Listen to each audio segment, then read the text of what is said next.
अपने खून पसीने से सींचते हैं और आपका 15 साल का शासन एक नाट्य ढंग से अंत हो जाए, किसी भी राजनेता के लिए ये दौर आसान नहीं है। आप समझ ही गए होंगे हम किसकी बात कर रहे हैं। तो चलिए आज व्यक्तित्व में बात करते हैं उस महिला की जिसने इस सत्ता में पहले अपनों को खोया और अब जीवन भर के संघर्ष के बाद इस सत्ता को भी खो दिया है।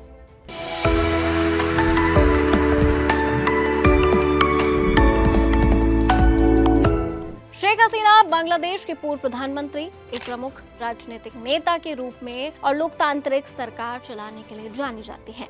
उनका जीवन और करियर बहुत ही दिलचस्प रहा है।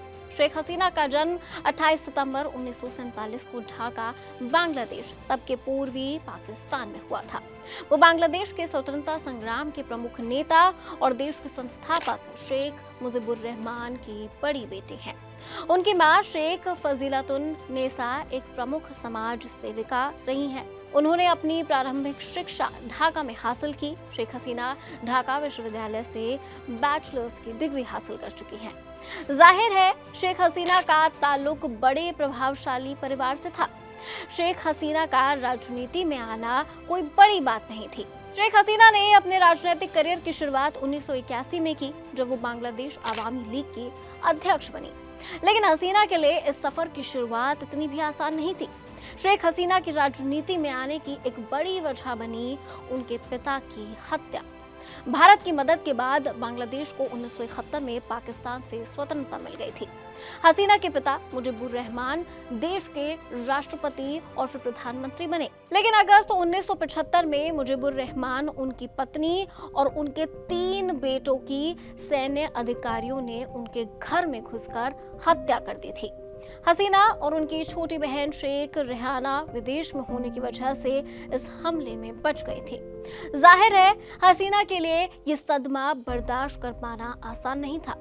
लेकिन हसीना परिस्थितियों के सामने झुकने वालों में से नहीं थी। हसीना ने न सिर्फ परिवार की विरासत को आगे बढ़ाया बल्कि देश को भी संभाला।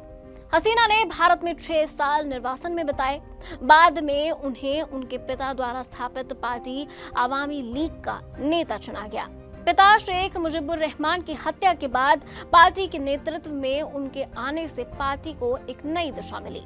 हसीना 1981 में अपने देश वापस लौट आई थी और सेना द्वारा शासित देश में लोकतंत्र की मुखर आवाज बनी।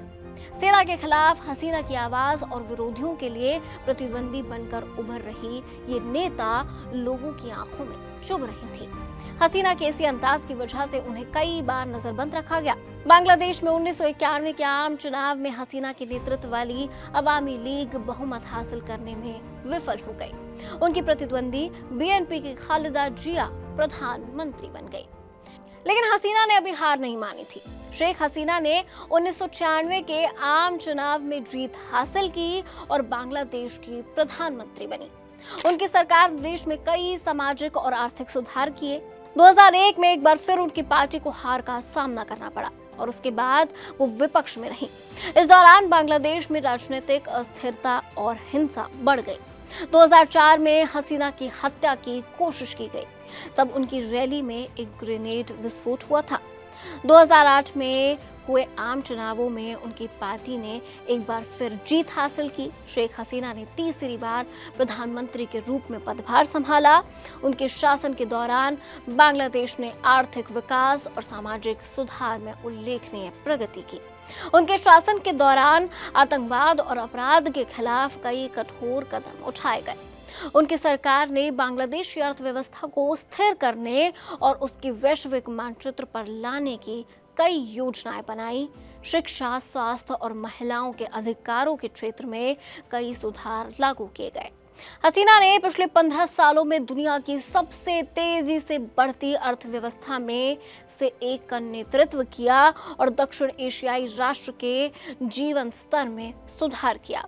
कई विदेशी अखबारों ने हसीना को आयरन लेडी का टाइटल भी दिया। हैरानी की बात है कि जिस महिला ने अपने पूरे परिवार को गंवाकर भी देश को संभाला, उस देश में ऐसी स्थिति बन गई कि हसीना को जान बचाकर देश छोड़कर भागना पड़ा।